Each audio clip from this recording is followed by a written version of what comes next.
All right, guys. So today we're going to be reviewing this piece right here, and we're going to be talking about a very explosive topic, which is self-defense, right, with knives.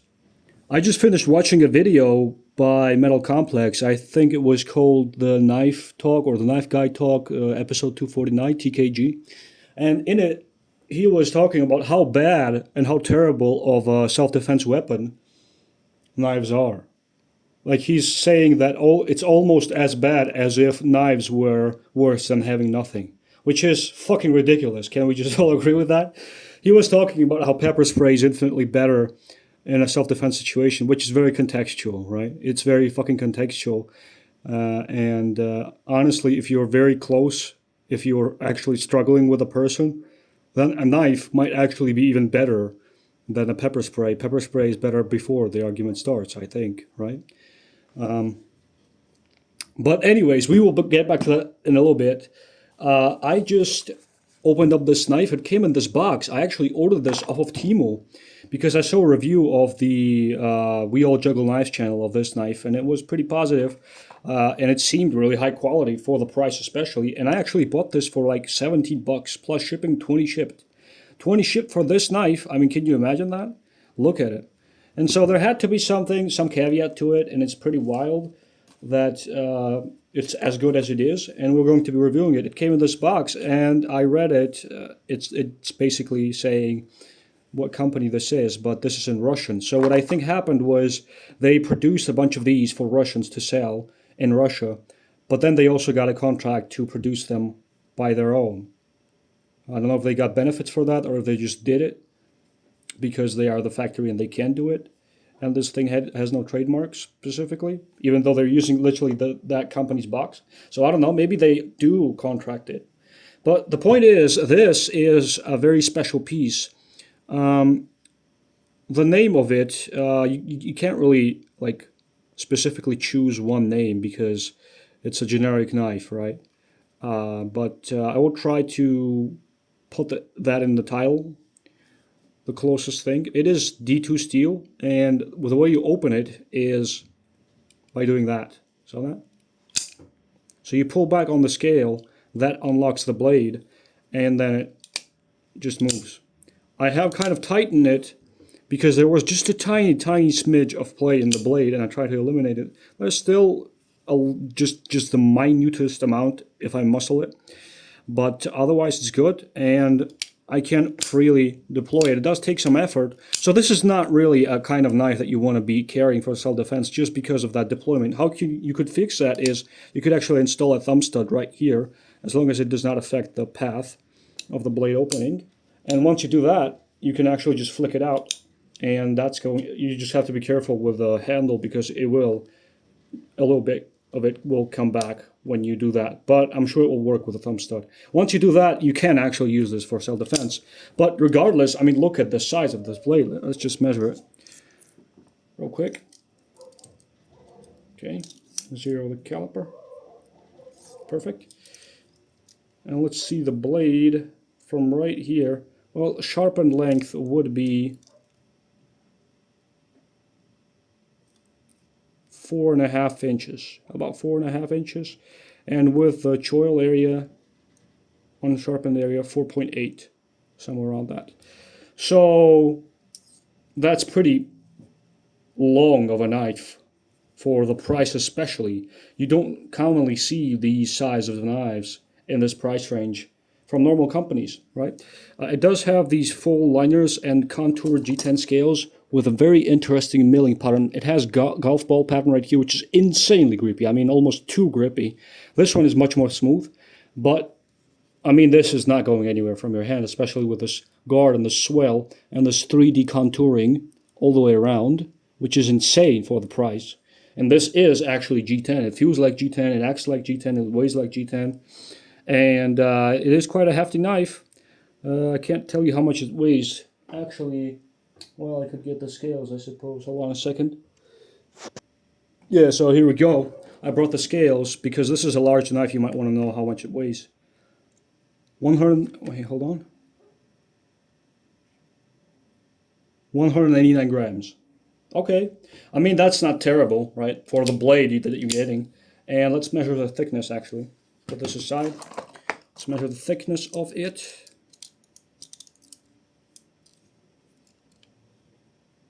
0.127. So a little bit more than you normally see. So it is scaled up for the length of the blade, which is great. Love to see that. It is quite a robust tip, actually. And full flat grind. Let's try and measure the blade behind the edge.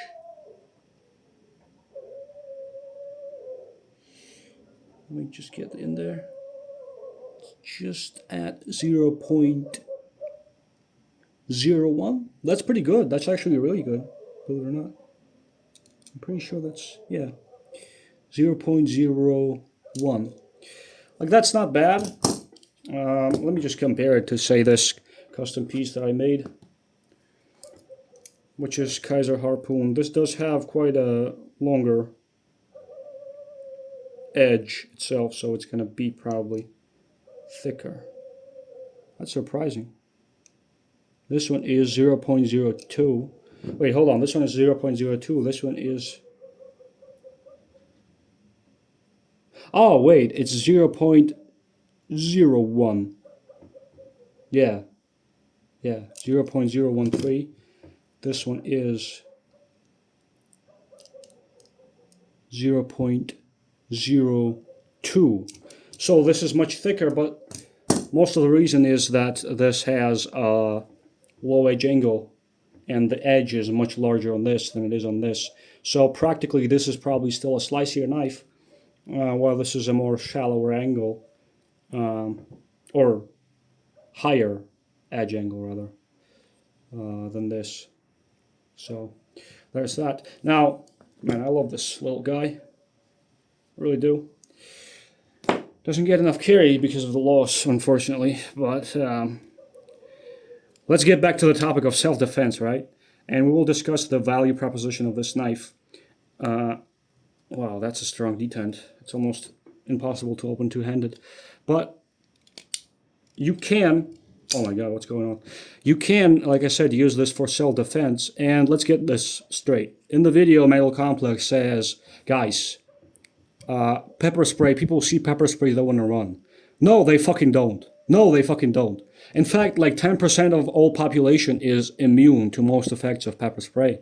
So, like, you can actually spray them and they might do absolutely nothing to react to it and just react to your actions instead. And you're going to be in a very, very bad situation. So I wouldn't rely on pepper spray. It's a good option to have, sure.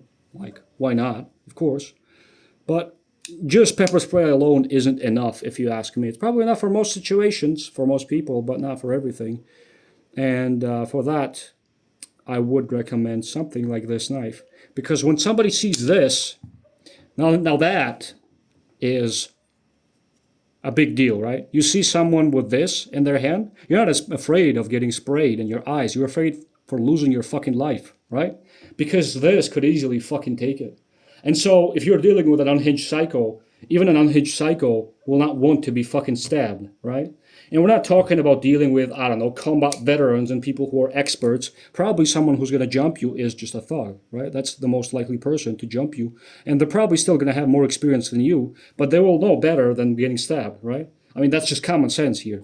Common sense is what defines what's good for self-defense, Metal Complex. So, yes, he emphasized this very hard. There's a point that you can drop your weapon. I mean, I don't know what could possibly happen for me to drop this. They would have to literally punch it out of my hand. And for that, like, it would have to be some guy who is James Bond to do that, right? I mean, I haven't seen many videos online of people, and I do kind of entertain myself with this, videos of people in a self-defense situation or an offense situation knocking the knife out of another person's hand. This happens probably, but with professionals. You're unlikely to get jumped by a professional. Let's be real, right? People who are breaking the laws are usually just very opportunistic, right? So it's very stupid, it's very retarded to imply that, and it's very gay, quite frankly, to imply that pepper spray is a better weapon for self-defense than a knife. I think, like, for a woman, yeah, sure it is. I will agree on that. because a woman is going to have the speed to employ a knife properly. She's not going to have the accuracy. She's going to be hesitant probably, just like metal complex. But if you are a grown man and you have average male reaction, you have average everything, you're just an average guy, which means you probably do have some muscle, right? I mean, even though like most Americans are fat, that doesn't mean they don't have muscle, right? You have the strength, you have the speed, you can just grab this out, deploy it. And with knives, obviously, it's not necessarily about the strength, but it's still very important to be able to do your thing, right? And Metal Complex emphasized how unpleasant it would be, how hesitant he would be in stabbing. Some people aren't like that. Some people just want to do that. You know, I don't know. Maybe I think that actually the percentage of those people is higher than we think, than we like to think. Especially, obviously, in guys. You know, women are women. But I don't know. I would feel pretty confident stabbing a guy who gets to, shit on my nerves. I will just do it. You know, if I feel like my life is threatened, I will just do it, and I'm not going to ever hesitate. And people will say, "Oh, you're saying this right now," but in a situation where it actually matters, you're not going to do what it takes. And I can understand that point, but I can tell you this: similar situations have happened. Now, I haven't stabbed anyone per se because it's illegal to carry knives in my country. Period. Right. So I've used whatever I could. But in those scenarios, obviously, you just do whatever the fuck you can. You either have it or you don't have it, right? I understand that. That's something you have to sort of search for and be honest with yourself. And at least Metal Complex, I have to give him credit that he's being honest with us. He's saying that, oh, I am incompetent.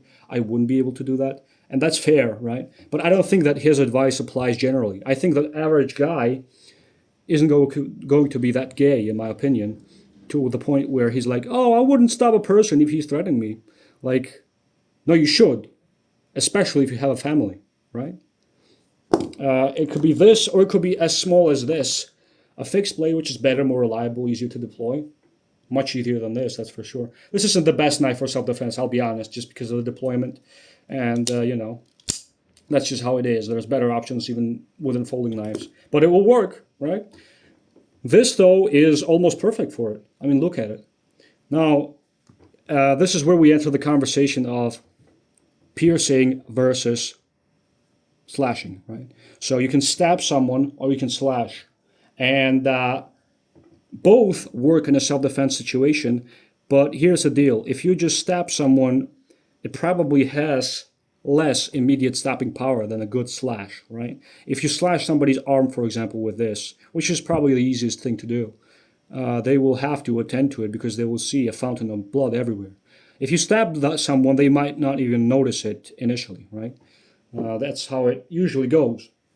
And when they do, it's already too late. They might be dead. So I'm a proponent of slashing knives like this. This is a very short blade, but this will do very deep penetration.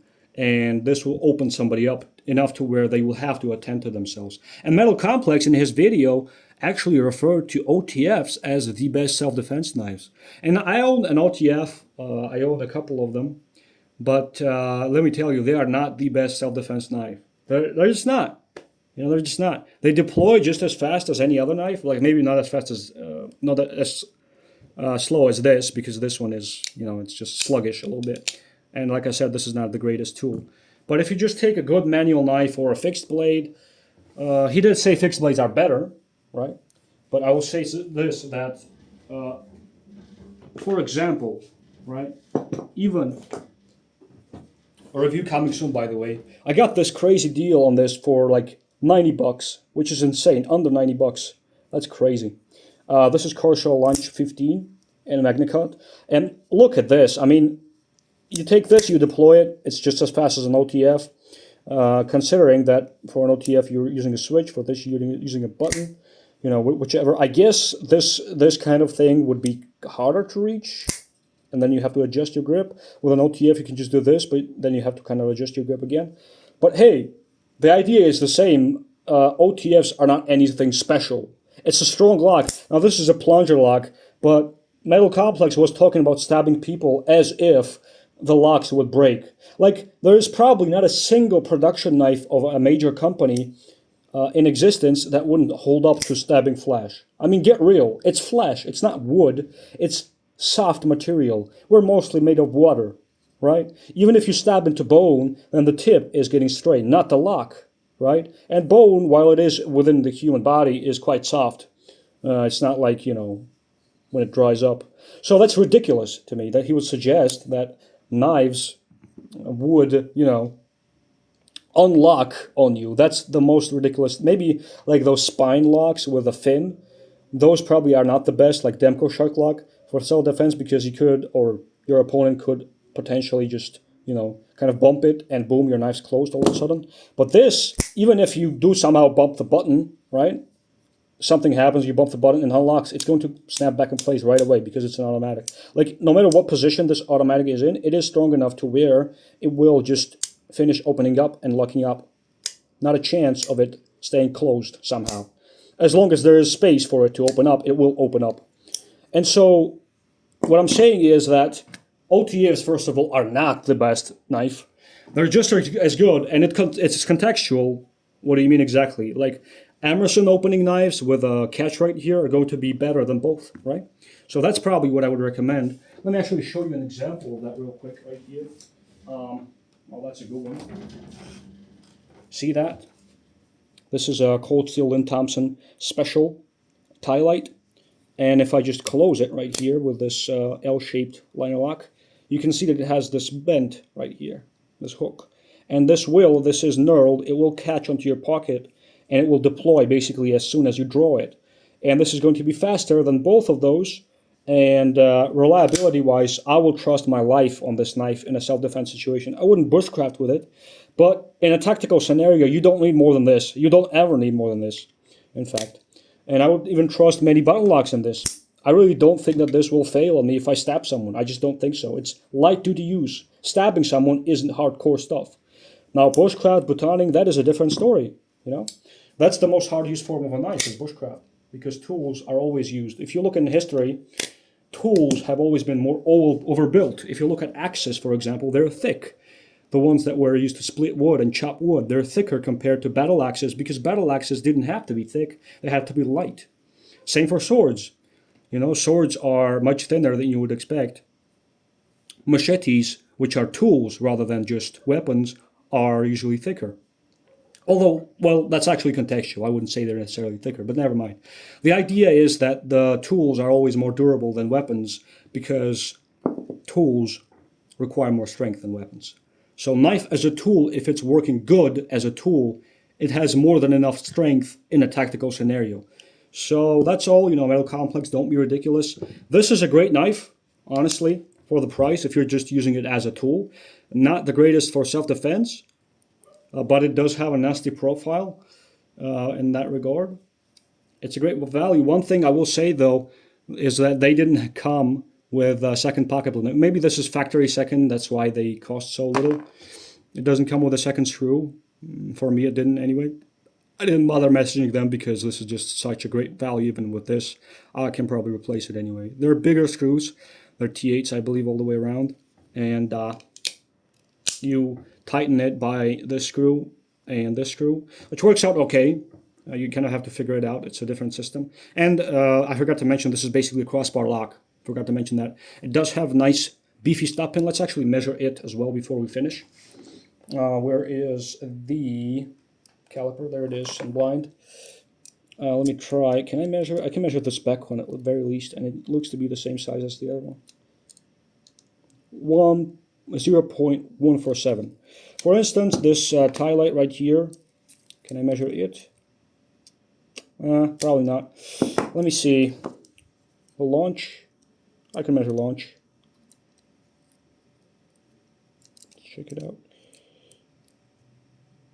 Same deal, 0.145. But this one has a cutout in the tang, so it would fail before this. Stop pin does definitely, but that would only be in case of lateral strength issue. I'll do a review on that later, you guys will see, but I think I've driven the point home, and Metal Complex, stop being silly, stop spreading this disinformation to people that they're pathetic, basically, and well, most people probably are, right? But everyone decides for themselves, and I think most people can stab someone if they have to. Most guys, anyway, right? So that's the idea. leave your comments and this as a conclusion. If you're left-handed, do not buy this. It does have this plate reversible, but you cannot.